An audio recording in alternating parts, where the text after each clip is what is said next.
नमस्कार दर्शकों, बहुत बहुत स्वागत है आपके अपने स्वास्थ्य कार्यक्रम हेलो डॉक्टर में। मैं हूं अर्पिता माथुर आपके साथ। हमारे जीवन में सबसे कीमती चीज़ है हमारी मुस्कुराहट, लेकिन कई बार दांत के दर्द की वजह से वो मुस्कुराहट कहीं खो सी जाती है। इस छोटे से दर्द की वजह से कई बार सोना, खाना, पीना, जागना सब कुछ मुश्किल हो जाता है।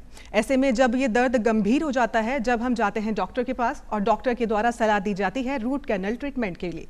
लेकिन रूट कैनल ट्रीटमेंट एक जितना डरावना लगता है लोगों को, उतना डरावना नहीं है। काफ़ी आरामदायक और प्रभावशाली वो एक ट्रीटमेंट है जिससे कि दांत के दर्द में आपको आराम मिलता है।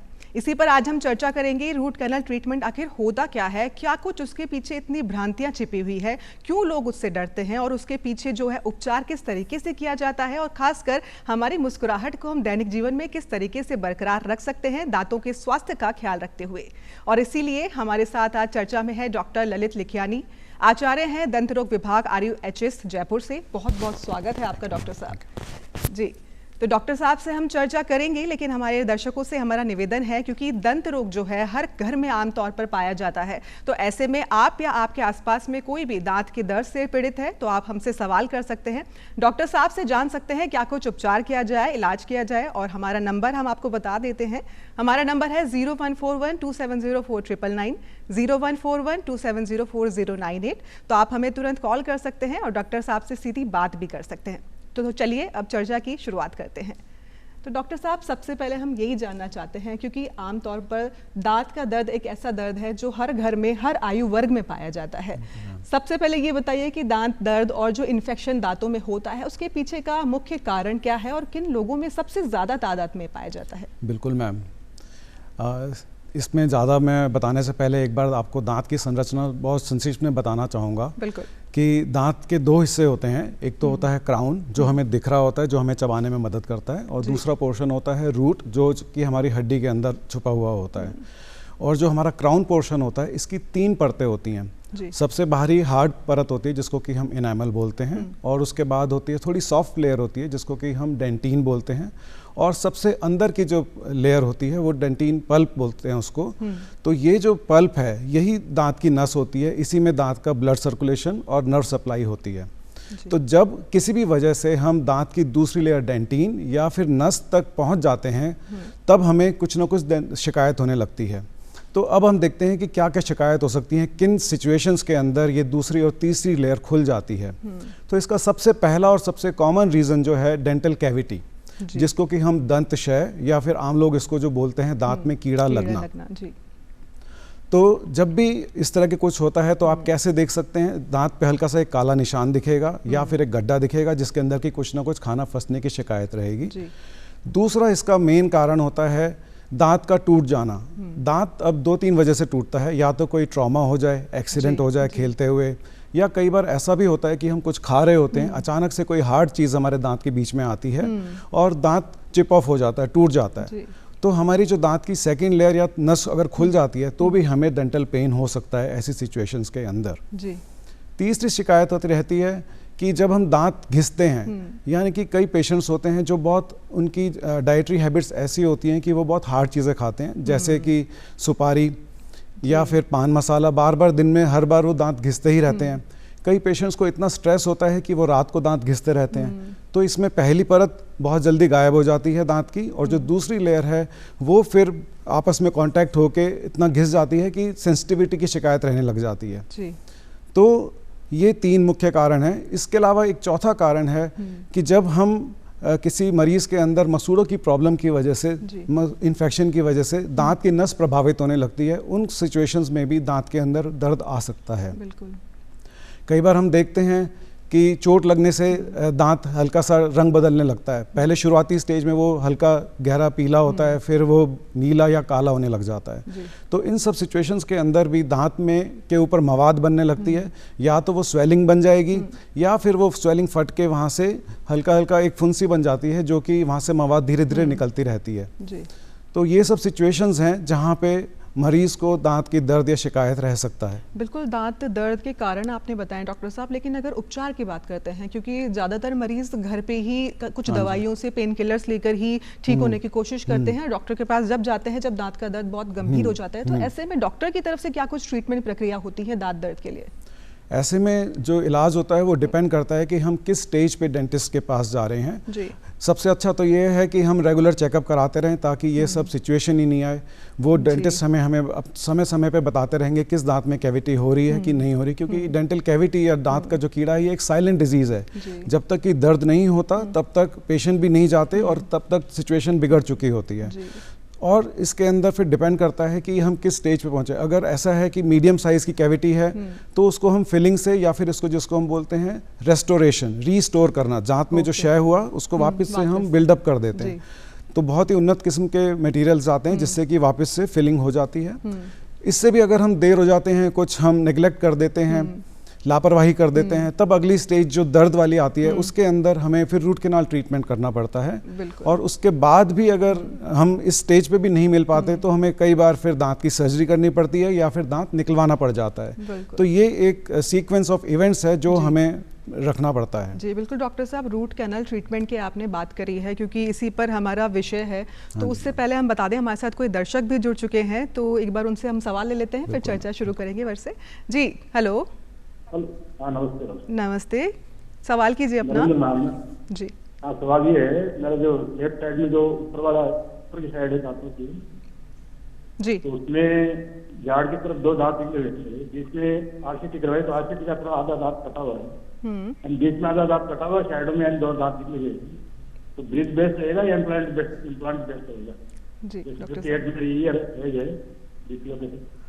एक बार मेरे को सवाल रिपीट कर देंगे कि ऊपर की दाढ़ है जिसमें ऊपर की दांत का जो पोर्शन है झाड़ की तरफ से, हाँ जी, लास्ट में एक दांत है, बीच में दांत निकला हुआ है, फिर आरसीटी कराए तो आरसीटी भी दांत कटा हुआ है, हाँ जी, फिर दांत निकला हुआ है। हाँ जी, अभी आप समझ सकते कितने नंबर के दांत है ये? हाँ जी, हाँ जी। तो उसमें यानी ब्रिज बेस्ट रहेगा या इम्प्लांट बेस्ट रहेगा? अच्छा अच्छा अच्छा अच्छा, इसके अंदर आप सबसे अच्छा तो ये रहेगा कि जो दांत गायब है, मिसिंग है, वहीं पे एक रिप्लेसमेंट हो जाए, वो सबसे अच्छी ऑप्शन होती है। तो उसको डेंटल इम्प्लांट बोला जाता है। किसी कारणवश मान लीजिए अगर हम इम्प्लांट नहीं लगा पाते हैं कि हड्डी कम है या साइनस के पास में है वो जगह, तब हम ब्रिज एडवोकेट करेंगे आपको। तो पहली बेस्ट ऑप्शन आपकी डेंटल इम्प्लांट रहेगी, दूसरी बेस्ट ऑप्शन आपका डेंटल ब्रिज रहता है जिसमें कि आगे और पीछे वाले दांत का सहारा लेके एक ब्रिज बना दिया जाता है और आप अपना खाना पीना पहले की तरह नॉर्मली कर सकते हैं। बिल्कुल डॉक्टर साहब, क्योंकि जाने से पहले हम रूट कैनाल पे बात कर रहे थे, तो रूट कैनाल ट्रीटमेंट पर ही हम आते हैं क्योंकि हमारा आज का विषय वही है, ज़्यादातर फोकस हम उसी पर कर रहे हैं। तो रूट कैनाल ट्रीटमेंट के बारे में लोगों में काफ़ी भय भी रहता है कि काफ़ी डरावना होता है, दर्दनाक होता है। सबसे पहले ये बताइए कि रूट कैनाल ट्रीटमेंट होता क्या है? जब भी किसी वजह से दांत की जो नस होती है वो संक्रमित हो जाती है, इन्फेक्टेड हो जाती है, तब हमें दांत की नस की सफाई करनी पड़ती है, उसको क्लीन करना पड़ता है, उसको बाद में एक स्पेशल मटेरियल से सील कर देते हैं और दांत के ऊपर भी एक फिलिंग मटेरियल लगा देते हैं जो दांत को सील रखता है ताकि इन्फेक्शन वापस से दांत के अंदर या जड़ों में नहीं जा सके। तो यह रूट कैनाल की प्रक्रिया है। और इसके बाद एक दांत पे कैप लगा दी जाती है। तो ये पूरा प्रोसीजर रूट कैनाल का होता है। मतलब रूट कैनाल ट्रीटमेंट जो होता है उसकी ज़रूरत कब पड़ती है? क्या स्थिति जब गंभीर हो जाती है या दांत जो निकालने की सिचुएशन तक आ जाते हैं तो उस स्थिति में रूट कैनाल की ज़रूरत पड़ती है? हाँ, जैसे मैंने शुरू में बताया था कि जब भी हमारी दांत की नस तक कुछ भी प्रभाव हो जाता है, चाहे दांत टूटने की वजह से या डेंटल कैविटी की वजह से या मसूड़े के इन्फेक्शन की वजह से, तो जब भी दांत की नस प्रभावित होती है तो कुछ लक्षण आते हैं। हमें उन लक्षणों को पहचानना बहुत ज़रूरी है। शुरुआत होती है खाना फंसने से, फिर धीरे धीरे खाना फंसते फंसते कैविटी बड़ी होती है और फिर हमारे सिम्टम होने लग जाते हैं सेंसिटिविटी के। खाने कुछ भी गर्म या ठंडा पीने पे सेंसिटिविटी होती है, फिर भी हम इसको लापरवाही देते हैं, नेग्लेक्ट करते हैं, तो अगला जो स्टेज आता है उसके अंदर वो सेंसिटिविटी इतनी बढ़ जाती है कि खाना कुछ भी खाया या पिया उसके 1-2 मिनट बाद भी सेंसिटिविटी होती रहती है जी।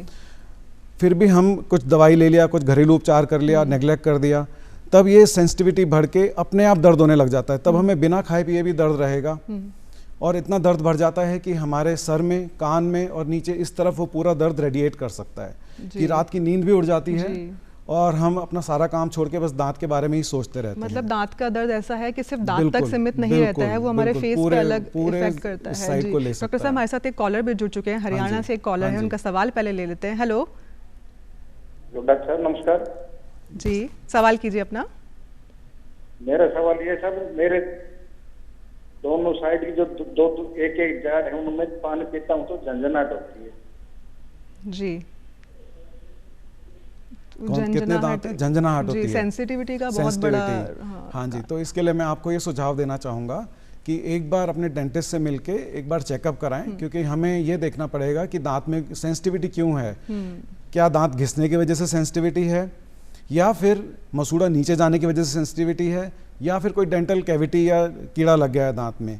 तो ये सब चीज़ें एक बार हम देख लें एक्सरे के माध्यम से। मान लीजिए कुछ कैविटी है तो रूट कैनाल किया जाएगा। अगर हमारे दांत घिस गया है तो दांत पे कोई प्रोटेक्टिव लेयर लगा दी जाती है, जिससे कि आपकी सेंसिटिविटी में आपको आराम आ जाएगा। अगर मसूड़े नीचे जा चुके हैं तो कुछ मसूड़े का काम किया जाएगा, मसूड़े की सर्जरी या आपको सजेस्ट किया जाएगा, और टूथपेस्ट वगैरह बताए जाएंगे जो आपकी सेंसिटिविटी को कंट्रोल कर सकते हैं। तो सबसे अच्छा रहेगा एक हम डेंटिस्ट के पास जाके चेकअप कराएं और एक्सरे करवाएं, और फिर आपको इन 3 में से कोई ना कोई एक रास्ता बता दिया जाएगा आपकी प्रॉब्लम के लिए। बिल्कुल, डॉक्टर साहब ने जो भी आपको सलाह दी है उसे ज़रूर मानें। और हमारे दर्शकों से एक बार फिर मेरा निवेदन है, क्योंकि फ़ोन इन प्रोग्राम है, हमारी फ़ोन लाइन खुली हुई है और हमारे जो दर्शक देख रहे हैं उनसे आप सवाल कर सकते हैं हमारे विशेषज्ञ से। हमारे साथ हैं डॉक्टर ललित लखियानी, और जो कि हैं दंत रोग विशेषज्ञ। तो आपके मन में जो भी सवाल है दांत से जुड़ा हुआ हमसे कर सकते हैं। हमारी फ़ोन लाइन जो है लगातार खुली हुई है, और नंबर जो है स्क्रॉल हो रहा है टीवी पर, तो तुरंत कॉल कर दीजिए, हमें इंतज़ार है आपके फ़ोन कॉल का। तो डॉक्टर साहब आगे बढ़ते हैं कि हम बात कर रहे हैं रूट कैनाल ट्रीटमेंट पर। हमने बात कर ली क्या होता है रूट कैनाल ट्रीटमेंट, क्या कुछ लक्षण होते हैं जब हमें ज़रूरत पड़ती है इसकी, लेकिन ये जानना चाहेंगे इसका जो प्रोसीजर है वो क्या कुछ है जिसके लिए लोगों में इतना भय रहता है। इसका जो प्रोसीजर है वो बहुत सी सिंपल है, इसके अंदर ऐसे कोई घबराने की बात नहीं होती है। पेशेंट्स बिल्कुल घबराएं नहीं। इसके अंदर दांत को सुन करके काम किया जाता है। तो मेन जो इशू आता है वो दांत को सुन करने का ही होता है, और आजकल इतनी अच्छी उन्नत टेक्निक्स आ गई हैं कि सुन करने का भी पता नहीं लगता। बिल्कुल महीन पतली सुइयां लेके सुन किया जाता है, और उससे पहले भी जेली लगा के हम कई ऐसे प्रोटोकॉल्स लेते हैं जिससे आपको सुन का भी पता नहीं लगता। और एक बार बस सुन करने के बाद तो हम दांत के अंदर जो भी प्रोसीजर करें आप बिल्कुल कंफर्टेबल रहते हैं। और दांत के अंदर एक छेद करके जो नसें हैं उनको ढूंढते हैं। दांत, हर एक दांत के अंदर अलग अलग नसें होती हैं, उन सबको ढूंढ के उनको क्लीन किया जाता है और उनको अच्छे से फिर पैक कर दिया जाता है। तो जो भी इसके अंदर प्रोसीजर है वो सुन करने का ही है, उसके अलावा इसके अंदर कोई डिस्कम्फर्ट नहीं है। तो हमारी कोशिश रहती है कि सुन को भी बिल्कुल कंफर्टेबल आपके लिए बनाया जाए, ताकि जो एक्सपीरियंस है वो कंफर्टेबल रहे और एट्रोमैटिक रहे। मतलब रूट कैनाल ट्रीटमेंट है जो उससे डरने की बिल्कुल ज़रूरत नहीं है, काफ़ी आरामदायक और प्रभावशाली जो है उपचार है ये हमारे दांतों के दर्द के लिए। डॉक्टर साहब हमारे साथ एक और कॉलर जुड़ चुके हैं, उनसे सवाल लेना चाहेंगे हम। हेलो हेलो जी। हाँ अर्पिता मैडम, मैं भोपाल से बोल रहा हूँ, डॉक्टर प्रदीप साहू। जी प्रदीप जी, अपना सवाल कीजिए। डॉक्टर साहब नमस्कार। नमस्ते। बताइए नमस्ते सर, कि रूट कैनाल ट्रीटमेंट करवाने से पहले एक इंसान को क्या क्या चीजों का ध्यान रखना चाहिए, उसमें एक डॉक्टर्स की एक्सपर्टीज कितनी मायने रखती है। मेरे एक मित्र ने आरसीटी करवाया था किसी डॉक्टर से, और डेंटल क्लिनिक देखकर चले गए थे, और उसके बाद भी बहुत परेशान रहते हैं। तो एक डॉक्टर्स की एक्सपर्टीज कितने मायने रखती है, और इंसान को क्या क्या चीजों का ध्यान रखना चाहिए। एक ओपिनियन या सेकंड ओपिनियन की भी जरूरत होती है। आप सारी चीजें बताइए ताकि जनता को फायदा हो। दूसरी बात, आरसीटी में प्रॉपर केपिंग जो होती है, वो केपिंग का प्रॉपर होना कितना मायने रखता है। अगर केपिंग प्रॉपर ना हो तो क्या फर्दर प्रॉब्लम्स आ सकती हैं। जी ठीक है जी डॉक्टर साहब। हाँ नमस्ते। तो मैं आपके पहले सवाल का जवाब देता हूँ कि इसमें कितना एक्सपर्टाइज मायने रखती है। वैसे जो जनरल डेंटिस्ट होते हैं वो बहुत सक्षम होते हैं किसी भी तरह का रूट कैनाल करने के अंदर, पर जैसे कि आप समझ सकते हैं आजकल स्पेशलिटी का ज़माना है, सभी अपनी एक एक फील्ड के अंदर स्पेशलिस्ट होते जाते हैं। तो ये डिपेंड करता है कि हमारा दांत कितना कॉम्प्लेक्स है, उसकी जो नसें हैं कितने कॉम्प्लेक्स एनाटमी के साथ हैं। तो अगर कुछ कॉम्प्लेक्सिटी है दांत में, नसों में घुमाव ज़्यादा है, तो डेफिनेटली जो एक स्पेशलिस्ट हैं वो आपको उसका अच्छा और जल्दी समाधान दे सकते हैं प्रॉब्लम से। पर हाँ, इसका मतलब ये नहीं है कि जनरल डेंटिस्ट से आपको कोई फ़ायदा नहीं होगा। जनरल डेंटिस्ट भी बिल्कुल अच्छे से ट्रेंड हैं इस समस्या का आपको सोल्यूशन देने के अंदर जी। और दांत के दर्द में कई सारे फैक्टर्स काम करते हैं।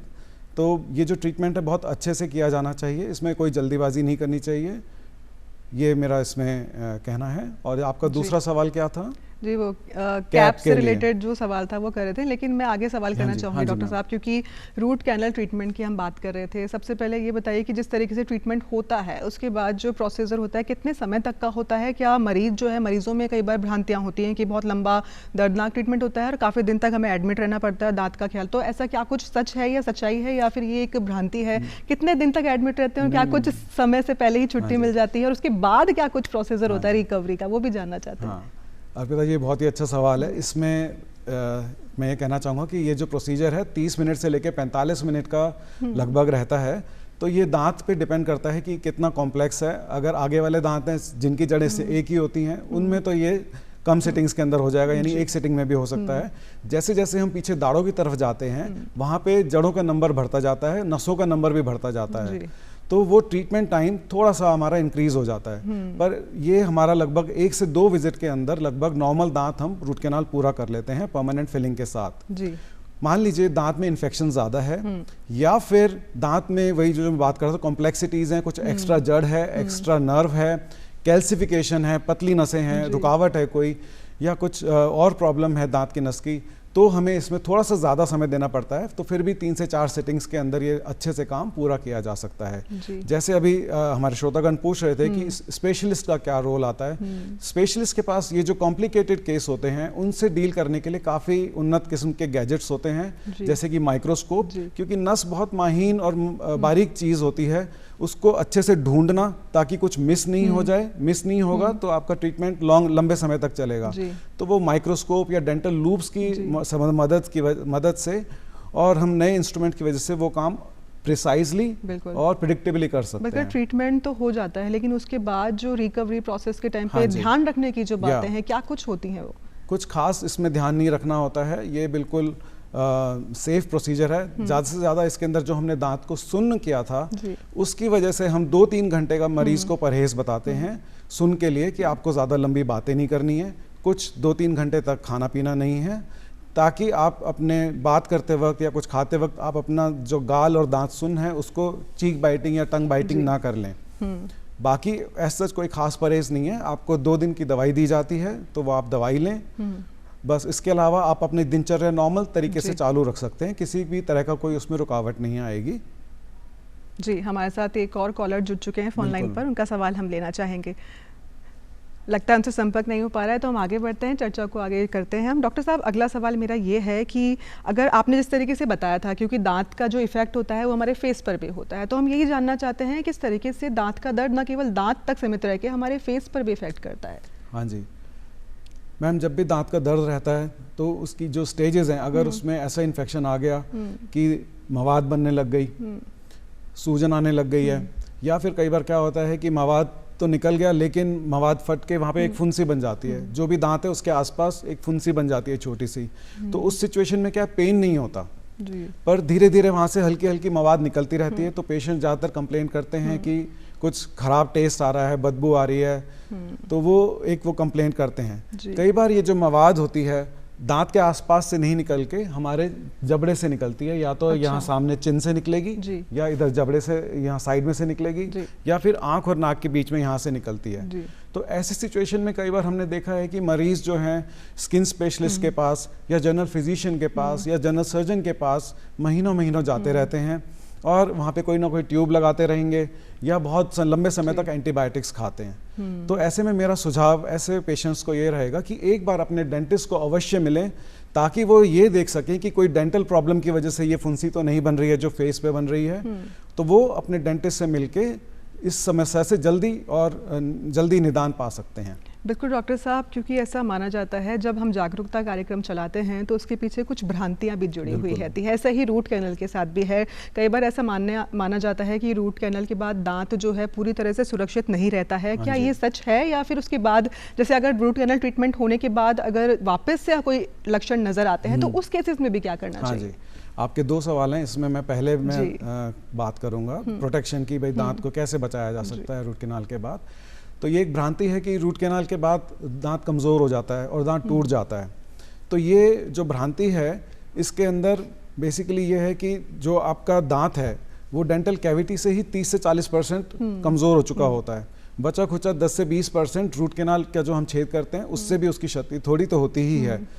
पर हम जब उसको रिस्टोर कर देते हैं, बिल्ड कर देते हैं, तो उसके बाद ये काफ़ी फंक्शन लेने के लायक हो जाता है। फिर भी हमें, क्योंकि दांत को बहुत लंबे समय तक चलाना है, तो हम ये एडवाइस करते हैं कि इस पे एक कैप लग जाए या कवर लग जाए, जो आप फिर फ्रीडम आपको आ जाती है कुछ भी हार्ड चीज़ खाने की, तब ये पूरी तरह से सुरक्षित हो जाता है। जी डॉक्टर साहब, एक सवाल ले लेते हैं, हमारे साथ एक कॉलर भी जुड़ चुके हैं। हेलो हेलो, आवाज आ रही है आपको? हाँ जी। जी, अपना सवाल कीजिए। हेलो। जी हेलो। डॉक्टर साहब नमस्कार। नमस्ते। जी आवाज आए।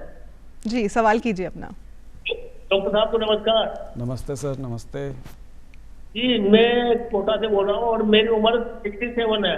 हाँ और जी मैंने सर। 2017 में 5 कैप लगवाई थी, 3 ऊपर की हाँ और जी। 2 नीचे की लगवाई थी। हाँ जी सर। उसके बाद में फिर मेरे को प्रॉब्लम होने लगी, खाना बनने लगा उसमें।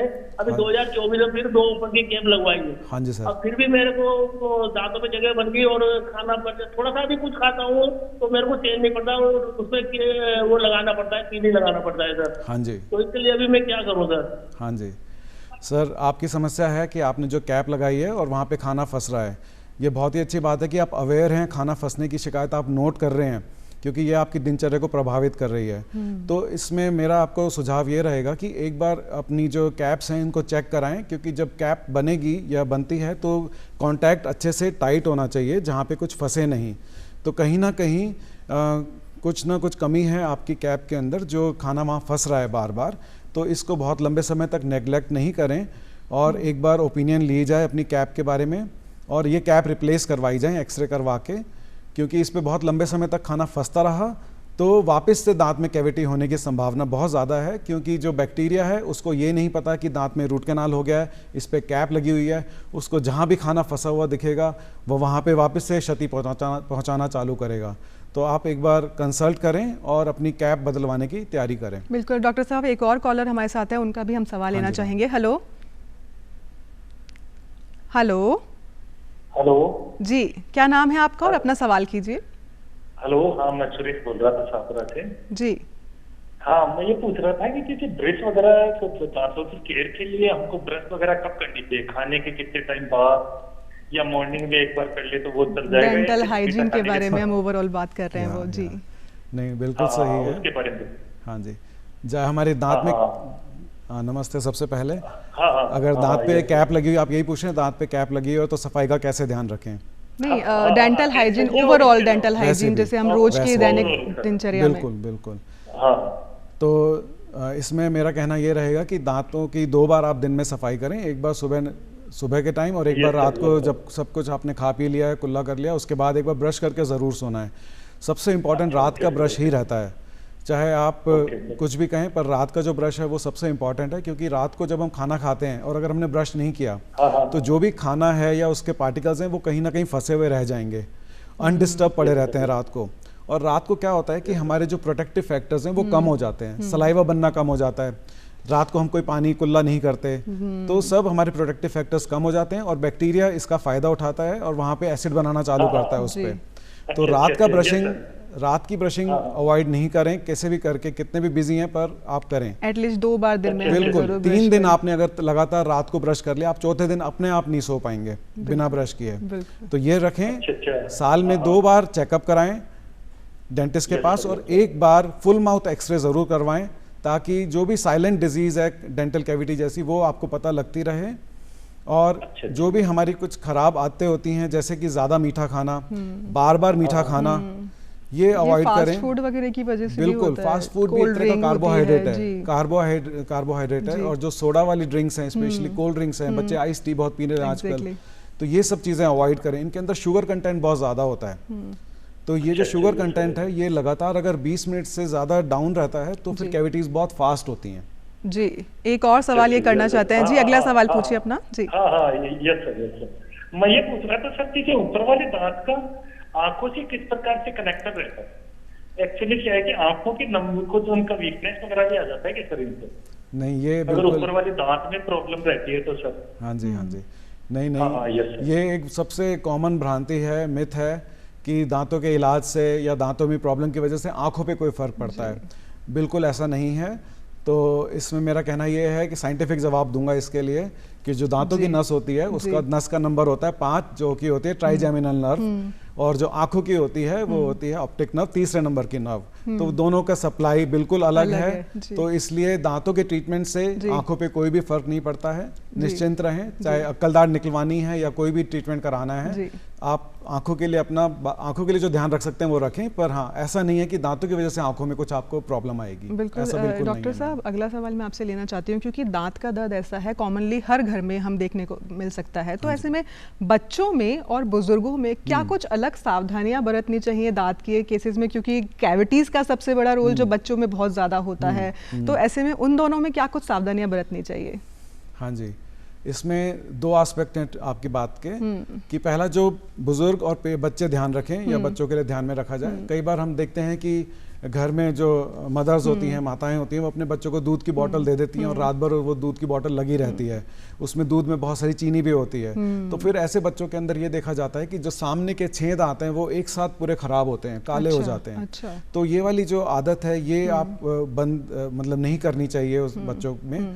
उनको रात को बॉटल देके नहीं सुलाएं, उनको ब्रश करवाएं, ये एक नियम बनवा लें ताकि ये जो आदत है ये आगे लंबे समय तक चलती रहे। बुजुर्गों के अंदर भी चाहे उनकी कैसी भी हेल्थ है, वो एक नियम बना लें कि हमको रात को ब्रश करना है, या एक दो डेंटल हाइजीन के प्रोडक्ट्स आते हैं, वाटर फ्लॉसर है, दांत फ्लॉस करना या टूथपिक यूज़ करना, वो बता देंगे आपको। अलग से प्रोक्सा ब्रश होते हैं छोटे छोटे, तो वो दांत के बीच में जाके फंसा हुआ खाना निकाल देते हैं, और उनकी भी नियमित चेकअप्स कराते रहें।